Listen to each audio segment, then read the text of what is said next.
Ne le dites à personne, mais on vient de me faire une confidence. Nos petites communes ont encore des secrets. Alors, en ce jour de printemps pluvieux, j'ai décidé de répondre à l'invitation de la communauté de communes des Herbiers et mettre au grand jour les secrets de Saint-Mars-la-Réorte.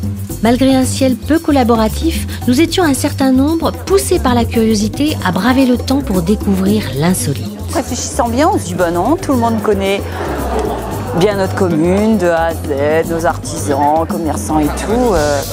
Mais en réfléchissant bien, voilà, on se dit ah si, il y a quelques petites choses que les gens ne connaissent pas. Peut-être qu'on pourrait leur faire découvrir un petit chemin creux qui a été aménagé par des sculptures, un artisan et aussi un petit peu d'histoire. Il y aura des grosses découvertes et des grosses surprises. Quel secret? C'est secret, donc je dirais rien. Nous voilà donc partis pour la première étape chez Gérard Préau pour visiter un souterrain. Les anciens m'ont raconté qu'il y avait des souterrains qui n'avaient plus été utilisés depuis pas mal de décennies. Donc nous avons eu la chance de les découvrir au moment des travaux. Donc en général, c'était des souterrains qui étaient utilisés à partir du 3e, 4e siècle, des souterrains refuges. Là, nous sommes à l'extrémité du souterrain qui faisait à l'origine une quarantaine de mètres, qui allait d'un talus à l'autre. Et puis lorsqu'il y avait des brigands, 3e, 4e siècle, ils se réfugiaient dedans, ils remettaient de la terre et puis éventuellement un petit peu de feuilles de façon à se camoufler.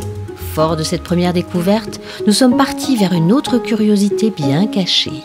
Donc c'est la pierre à sacrifice. Donc les femmes qui n'avaient pas d'enfants, de façon à implorer les dieux de la fertilité, elles sacrifiaient un enfant de façon à avoir la chance d'avoir un enfant.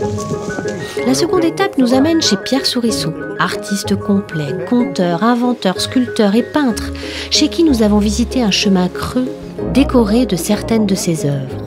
Auparavant, il avait préparé une petite surprise. Oui, alors on va descendre le chemin, on va inaugurer la stèle de M. Préau, là. Il lui a fait la tête du maire, en médaillon, hein, c'est un bas-relief. Ce chemin, on l'a débouché avec les gars de Saint-Michel parce qu'ils voulaient passer dans ce chemin. Il était bouché depuis la guerre de 14. Avec des inspirations pour le moins éclectiques et sur 2 km environ, le promeneur peut déambuler et découvrir l'univers imagé de cet artiste du bocage.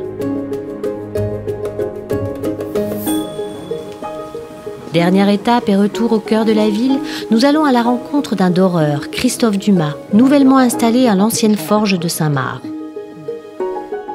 Pour des raisons pratiques, sa démonstration eut lieu à la salle polyvalente. Juste une petite pièce, mais alors là, ma pièce rectangulaire, en fait, elle a épousé le relief.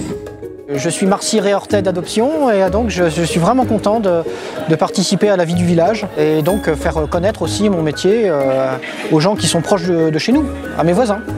La démarche de la mairie et de l'office de tourisme, et je trouve ça vraiment très sympa et ça m'intéresse justement et j'ai envie d'en savoir plus. Si on découvre quelques secrets de communes sur la communauté de communes, 3-4 secrets par année, sur Saint-Mars, je crois qu'on peut revenir plusieurs fois d'ici un siècle, il n'y a pas de problème. On pourra revenir régulièrement.